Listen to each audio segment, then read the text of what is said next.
নমস্কাৰ। আমাৰ হেঁপাহৰ ভোগালীলৈ মাজত মাত্ৰ আৰু কেইটামান মুহূৰ্ত বাকী।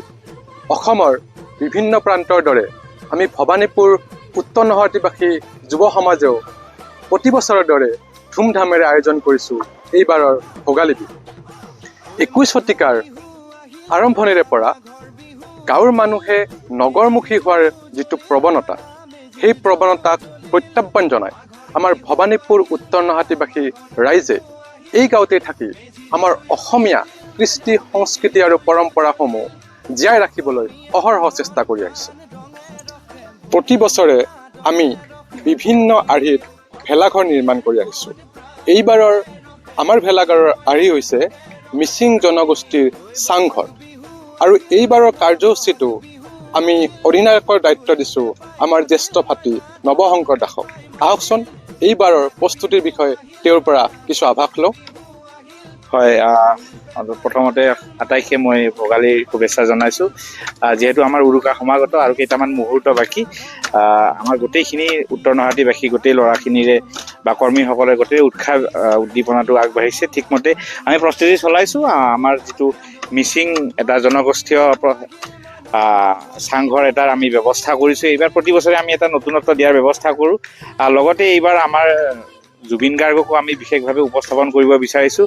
আমাৰ এটা সন্ধিয়াৰ কাৰ্যসূচী হিচাপে আমাৰ জনগোষ্ঠীয় বিভিন্ন কলা সংস্কৃতি উপস্থাপন কৰাৰো এটা মানস কৰা হৈছে। এই ধৰণে আগবঢ়া হৈছে আৰু গোটেই আমাৰ যিখিনি উত্তৰ নহাটী তথা জেভৰা পিঠাকে সংলগ্ন কৰি আমাৰ যিখিনি ৰাইজ আছে, গোটেইখিনিয়ে আমি এসাঁজ প্ৰীতি ভোজন কৰিম বুলি আমি উৰুকাৰ কাৰণে প্ৰস্তুতি চলাইছোঁ। যথেষ্টখিনি ল'ৰা ছোৱালী আমাৰ মাজত কৰ্মসূত্ৰে আমাৰ জড়িত হৈছে, আৰু এই প্ৰক্ৰিয়া যাতে আমি অনাগত দিনতো আগবঢ়াই লৈ যাব পাৰোঁ তাৰ কাৰণে মই আশাবাদী। আৰু মই এই চেগতে আমাৰ যিখিনি কৰ্মী আছে, যিখিনি অহৰহভাৱে যোৱা কিছুদিন ধৰি কাম কৰি আছে, তেওঁলোককো মই ধন্যবাদ জ্ঞাপন কৰিছোঁ।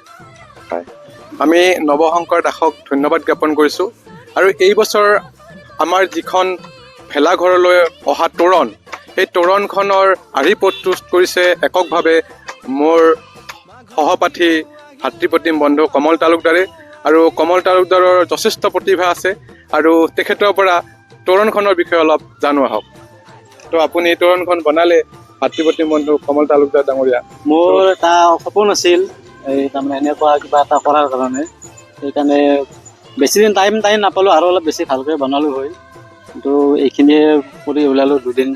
দুদিনত ওলাইছে নাওখন দুদিনতে। বাকীখিনি মোৰ 5 দিন লাগছে, গোটেইখিনি কৰোঁতে 5 দিনত মোৰ কমপ্লিট হৈ গৈছে। আপোনালোকে দেখিবলৈ পাইছে এইবাৰৰ ভেলাঘৰটো মিচিং জনগোষ্ঠীৰ চাংঘৰৰ আৰ্হিত প্ৰস্তুত কৰা হৈছে, আৰু এই গোটেই কামটো আমাৰ স্থানীয় যুৱসকলৰ নেতৃত্বতে কৰা হৈছে। আমাৰ মনোজ আছে, দীপু আছে, আমাৰ ধ্ৰুৱশংকৰ ডাঙৰীয়া আছে, ৰাতুল দা আছে, পিংকু দা আছে, গোটেইখিনি নাম মনলৈ অহা নাই।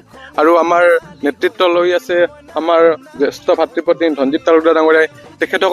তেখেতৰ পৰা আমি এই গোটেই বিষয়টোৰ বিষয়ে অলপ আভাস ল'বলৈ চেষ্টা কৰিম। প্ৰথম কথা, উত্তৰ নহাটী যি প্ৰহৰীৰ উদ্যোগত আমাৰ মাঘ বিহু উদযাপিত হয়, এই ক্ষেত্ৰত প্ৰথমতে আমি উত্তৰ নহাটীবাসী ৰাইজক ধন্যবাদ জ্ঞাপন কৰিব লাগিব যে যিটো প্ৰক্ৰিয়াগতভাৱে চলি আছে কাম কাজসমূহ, যে মিচিং জনগোষ্ঠীৰ আৰ্হিত চাংঘৰৰ আৰ্হিত ভেলাঘৰ, ঠিক তেনেকুৱা ধৰণৰ যিবিলাক কথা, এই ক্ষেত্ৰত আমি যিটো ক্ৰয় কৰিব লগা সামগ্ৰী, আমি কোনো ধৰণৰ সামগ্ৰী ক্ৰয় কৰিব প্ৰতি বছৰে নালাগে। কাৰণ উত্তৰ নহাটীবাসী প্ৰতি ঘৰ মানুহে বাঁহ বেতৰ পৰা চান খেৰৰ পৰা আদি কৰি যিখিনি যাৱতীয় সামগ্ৰীৰ প্ৰয়োজন হয়, এই সামগ্ৰীখিনি বিনা দ্বিধাই আগবঢ়ায়। আৰু এই ক্ষেত্ৰত বিশেষভাৱে আমাৰ ইয়াৰ প্ৰহৰীৰ বিভিন্ন সদস্য কৰ্মসূত্ৰে বাহিৰত থাকে।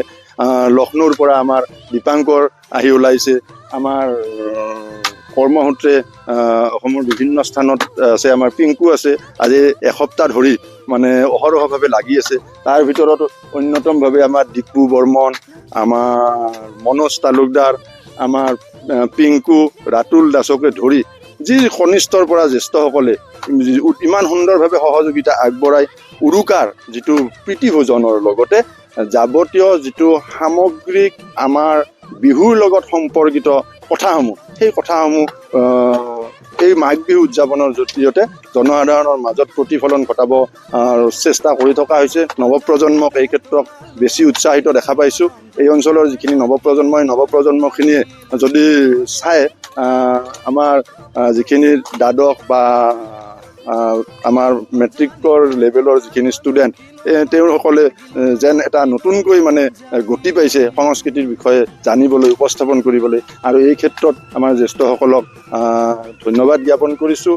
তাৰ লগে লগে মই পুনৰবাৰ এইবাৰৰ যি অধিনায়কত্বৰ দায়িত্ব লৈছে নৱশংকৰ দাস, তেখেতে এই গোটেই প্ৰক্ৰিয়াটো পৰিচালনাৰ ক্ষেত্ৰত বিশেষ ভূমিকা প্ৰদান কৰিছে। লগতে মই ভাতৃ দীপাংকৰকো এই ক্ষেত্ৰত ধন্যবাদ জ্ঞাপন কৰিছোঁ। আমি এটা কথা ক'ব লাগিব যে কৃত্ৰিম বুদ্ধিমত্তাৰ এই যুগত এই অনুষ্ঠানসমূহ আয়োজন কৰাৰ এটাই উদ্দেশ্য হৈছে আমাৰ উঠি অহা প্ৰজন্মক আমাৰ কৃষ্টি সংস্কৃতি জীয়াই ৰখাৰ কাৰণে উৎসাহিত কৰা, আকৰ্ষিত কৰা। আহক সকলোৱে মিলি আমাৰ জাতিটোৰ বৰ্ষৰ সদৃশ এই পৰম্পৰা, কৃষ্টি সংস্কৃতিসমূহ জীয়াই ৰাখোঁ আহক। ধন্যবাদ।